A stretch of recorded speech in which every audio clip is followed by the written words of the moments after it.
In this video, we are going to study about sterilization and disinfection. Sterilization क्या होता है? ये हमारा एक प्रोसेस होता है जिसमें कोई भी आर्टिकल, सरफेस या फिर मीडियम को हम फ्री फ्रॉम माइक्रो ऑर्गेनिजम्स करते हैं, ईदर वेजिटेटिव फॉर्म और स्पोर फॉर्म।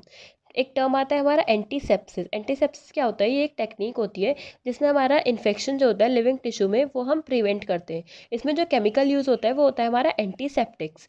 फिर आता है हमारा डिसइंफेक्शन। डिसइंफेक्शन क्या होता है? ये एक प्रोसेस होता है of killing all vegetative form of micro organism from N इनेट surface. इसमें जो केमिकल यूज़ होगा फॉर दिस पर्पस उसको हम कहेंगे डिसइंफेक्टेंट। एक साइंटिस्ट थे हमारे लुइस पास्चर, उन्होंने वो he was the first scientist to introduce sterilisation. Joseph Lister थे, इन्होंने applied Pasteur work and introduce antiseptic techniques in surgery. अब जो हमारा स्टेरिलाइजेशन या डिसइंफेक्शन है इसके क्या यूजेस है? Sterilising of materials instrument use in surgical and diagnostic procedure. Media और रिएजेंट को स्टेरिलाइज या फिर डिसइंफेक्ट करने के लिए यूज़ होते हैं लेबोरेटरी में। फूड और ड्रग मैन्युफैक्चरिंग में भी ये हमारा प्रोसेस यूज़ होता है फ्रॉम कंटेमिनेटिंग ऑर्गेनिजम्स। अब स्टेरिलाइजेशन में हमारे दो तरह के मेथड्स होते हैं, फिजिकल मेथड और केमिकल मेथड। सबसे पहले हम फिजिकल मेथड की बात करें तो इसमें आएगा हमारा सनलाइट। सनलाइट जो होता है वो किल करता है बैक्टीरिया को bye combination of UV rays and heat. Drawing की बात करें तो ये हमारा जो मॉइस्चर होता है वो रिमूव कर देता है फ्रॉम द सरफेस, इससे हमारी बैक्टीरियल ग्रोथ स्टॉप हो जाती है। फिर हम हीट स्टेरिलाइजेशन की बात करें तो ये हमारे फर्दर दो में क्लासीफाई है, ड्राई हीट स्टेरिलाइजेशन और moist heat sterilisation. Dry heat का मतलब हीटेड एयर या फिर ओपन फायर यूज़ होगा इस प्रोसेस में। इसका टेम्परेचर जो होता है वो हायर होता है देन मॉइस्ट हीट, और ये हमें बहुत ज़्यादा टाइम लेता है, काफ़ी ज़्यादा टाइम लेता है मॉइस्ट हीट से। इसमें हमारे चार तरह के आते हैं, red hot sterilisation, hot air oven, flaming और इंसिनरेशन।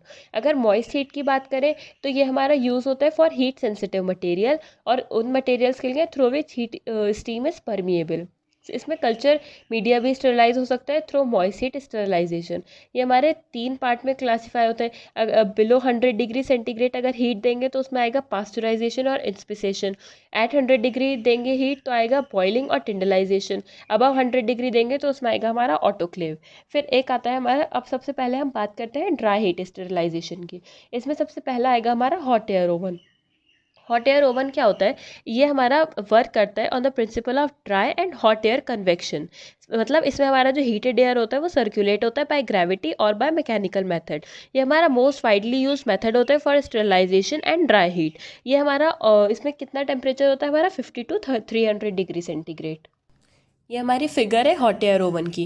जनरली क्या होता है, हम हॉट एयर ओवन को रन करते हैं for 1 hour at 160 degree centigrade, और इसमें आइटम्स जैसे कि glassware, forceps, scissor, glass syringe, swab, liquid paraffin, dusting powder, fat, grease, ये सबको हम स्टेरिलाइज करते हैं हॉट एयर ओवन में।